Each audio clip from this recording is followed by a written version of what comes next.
the Hershey Bears and Washington Capitals, what can you share from from coach to player stories at all? Even on the development side of the young players or even the superstars on your roster.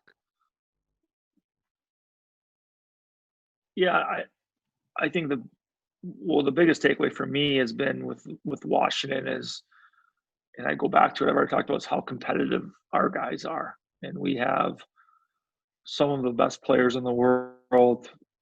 We have a very talented hockey team with the Caps. And our guys don't rely on their skill, they rely on their competitiveness, and then their skill shines through because they compete at such a high level. That's probably the biggest takeaway I've gotten from this league, being in the NHL for the first time. We don't practice a ton in our league because of the amount of games and travel and all that, and so practice isn't as the intensity isn't as high as like a college practice or a junior practice. But when we do practice and when we do any sort of competition game at the end, shootout, small area game, anything like that, the intensity goes through the roof. These guys don't know how to turn it off, and so that was a huge takeaway.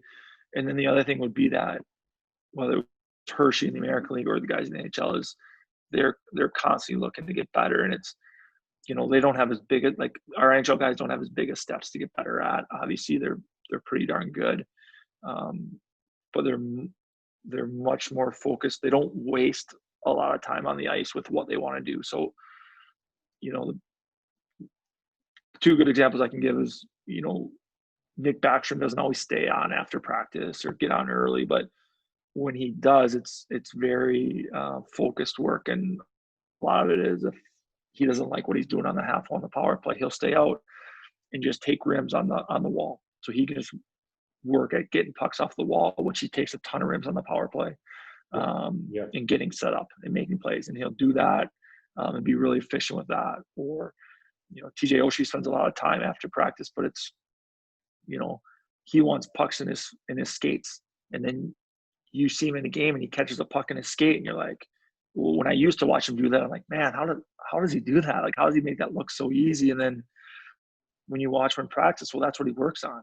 He works on things that are going to translate into the game, and they don't waste a lot of their time on the ice. They work on stuff that translates into the game to make them that much better. Where the American League guys are still probably working habits more, and there's more room to grow. Than for sure college to me, it was way more habit based and detail based, and there's a much bigger learning curve with those guys. Yeah. No, that's even just think about those two stories that you share with us. I mean, Nick Backstrom be on the power play on the half wall. He's he makes so many plays in the game that those are his reps. But when it gets harder is when he's getting those rims, and if he's not able to get full control, he can't make plays without even getting full control off the boards, pucks coming off the boards. So definitely breaking down the skill drills and the way that these guys have to go through the steps to be able to make those plays. Yeah, that's interesting. I think the big thing, like for that one, I think the big thing with Nick for that one, Wonger, is I think he's the best half wall player in the world. Like, the things he does are stupid, and but he still works on it, I guess. It'd be very easy to be him. Like, I'm already good enough at this. I don't need to keep working on this, and he works at it. Obi, if he's not hitting his timer as clean as he wants, like, he stays out afterwards and works on it. I mean, he's the greatest of all time at that shot. Yeah. And he still finds time when he doesn't do it every day, but when he feels like he's a little off, he goes back and he works on it. He refines it. He continues to get better with that. And that's what really impresses me about our players. Their desire to keep getting better when they're already the best in the world. Yeah. Doing even extra on top of how good they are at that, and just like the whole skill development for every player. The reason why you do the same drills is to even keep sharpening those skills of what you're working on. Like you said with Ovechkin, having to work on his one-timer. We all see every game that he gets like a goal a game with the one-timer, but sometimes the way maybe he feels, he's just not quite hitting it properly, or whatever the angle of the puck comes at him, he's just wanted to keep working on that and get that confident mindset and feeling to him, maybe.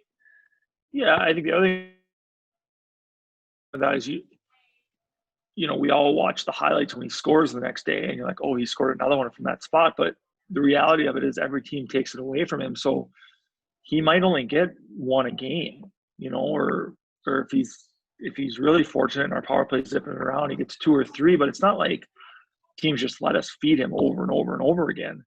Yes. There's a breakdown, there's a tiny little window, and Carlson zips it over to him. And so if he's only going to get 1 or 2 looks at it, that's what makes him special, is he finishes on that 1 or 2.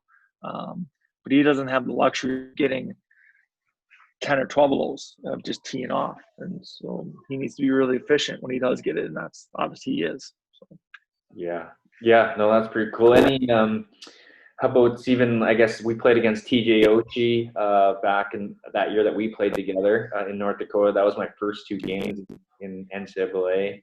How's he a part of the game? It's crazy how far. I mean, he was such a excellent player going to pro hockey, and I believe he was with St. Louis for a long time, right? And then he was traded to Washington. Yeah. Now how he's able to fit in with the Caps, and